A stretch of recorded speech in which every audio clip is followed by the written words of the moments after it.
possibly do that is to defer to what God thinks about it and not necessarily what I think about it or what my instincts are telling me about it, right? Because a lot of times we find ourselves, and I said this on Sunday, some stuff, we have to admit that some of the things we find ourselves in is the result of our decision. And that's okay to admit that, right? And not put that on God. But what happens when you find yourself in a situation that you didn't choose, that you don't want, and God's asking you what your perspective is about being in a situation that you didn't even ask for, right? In my, as the old saints used to say, in my flesh, that would have been my opportunity. Oh, since you asking God, let me tell you what I really feel about this situation. It stinks. I didn't ask for this. Why are you asking me this question about a situation I didn't even ask to be in, right? But I love how Ezekiel defers to God's thoughts about the situation, God's perspective. And so I want to say this, and then I'll read a psalm as we think about God's thoughts towards us. What if we made a practice of constantly deferring to God's perspective of a situation rather than our perspective of a situation? And I'm not saying don't have a perspective or don't have insight, but what if the first thing I did when I find myself in a situation I didn't ask for, it doesn't seem like any joy, peace, or life can come out of the situation?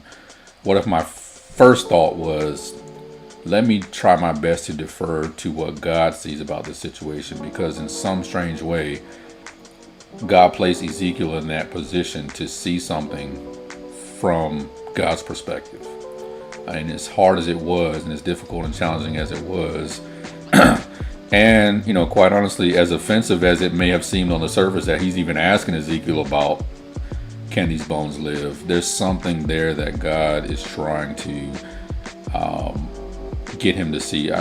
My pastor always says that God is sovereign, so there's no ambiguity in divinity. God knows everything, so why would God ask you anything, right? So when God asks a question, he's not trying to give you information. He's trying to give you revelation. He's trying to get you to see something that you don't readily see in that situation.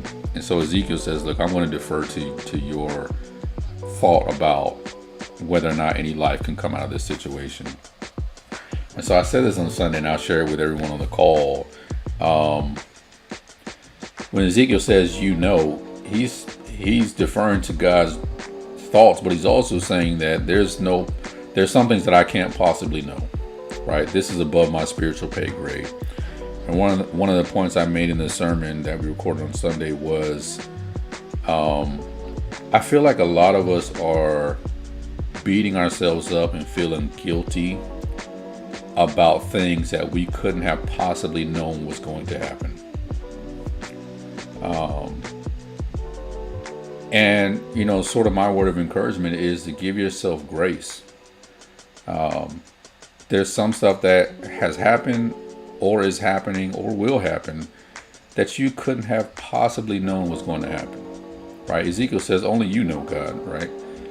And what I found is, self-included, when we find ourselves in positions and situations that we didn't ask for, we sort of play these tapes in our head thinking about what I should have done, and I should have had a plan for that, and I should have been there for this, and I should have done. And we can micromanage, our own minds about things that we couldn't have possibly known were going to happen.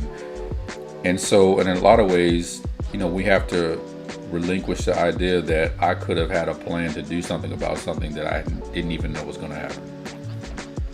And so I say that to say, a lot of times when that happens, all we can do is do the best that we can, because you didn't know that was going to happen. You had no possible way of knowing that. And it's okay for you to say, I didn't see that coming. I didn't know that was going to happen. And to not hold yourself ultimately responsible for what you did or didn't do about something that you didn't even know was going to happen. There's some stuff that you just can't plan for. And that's sort of the situation that Ezekiel found himself in. He was put in a position that he couldn't plan for, that he didn't ask for, but he defers to what God thought about the situation, even when it looked like no hope, no life, no peace can come out of it. So I just say that as an encouragement to know that give yourself grace. I don't know that God expects you to know everything. I don't know that God expects you to have a plan for stuff that you didn't ask for. That's where we find ourselves deferring to what he thinks about us and our ability to handle the trials and the circumstances that we find ourselves in, and our ability to put our faith and our trust in him. And so I want to read Psalm 139. And I always say this, it's one of my favorites. I think they're all my favorite, but I notice I say that a lot, and I'm like, let me stop saying that because they're going to think I'm lying. But it's true. It's one of my favorites. And the psalm writer is talking about God's thoughts about us. This is Psalm 139, verse 17 and 18. This is NLT, New Living Translation. He says, "How precious are your thoughts about me, O God. They cannot be numbered.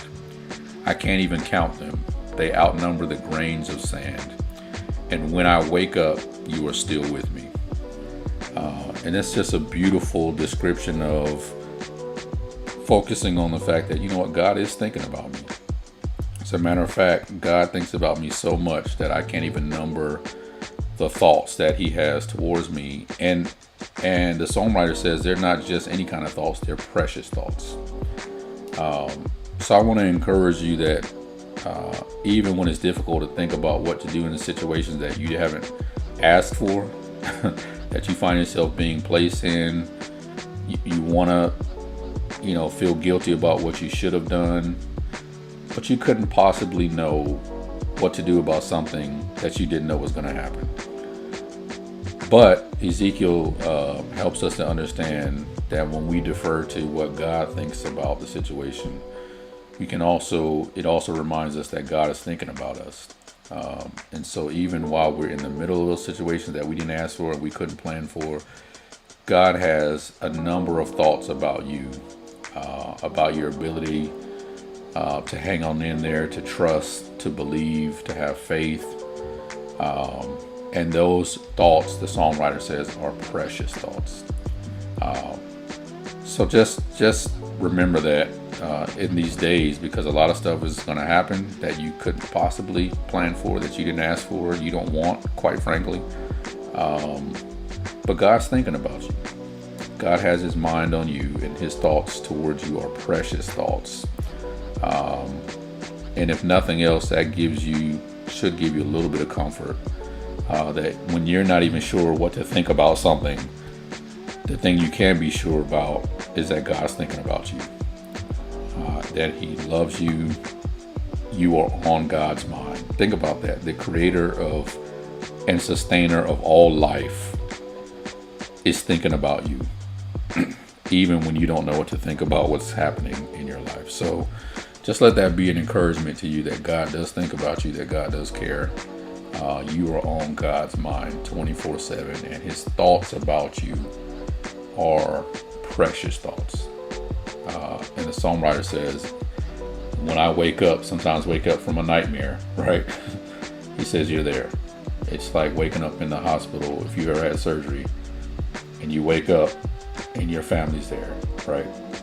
That's sort of the image that he's giving, is when this is all said and done and I wake up from this nightmare, God, you're there, standing over me, waiting for me to come to. So just be encouraged. Give yourself grace. You didn't know that was going to happen. You didn't know what was going to happen during this time, and you couldn't have planned for it. So what you are doing now is the best that you can do, because you didn't know this is going to happen. And so even though you don't know what to think about it, just know that God's thinking about you. Any prayer requests?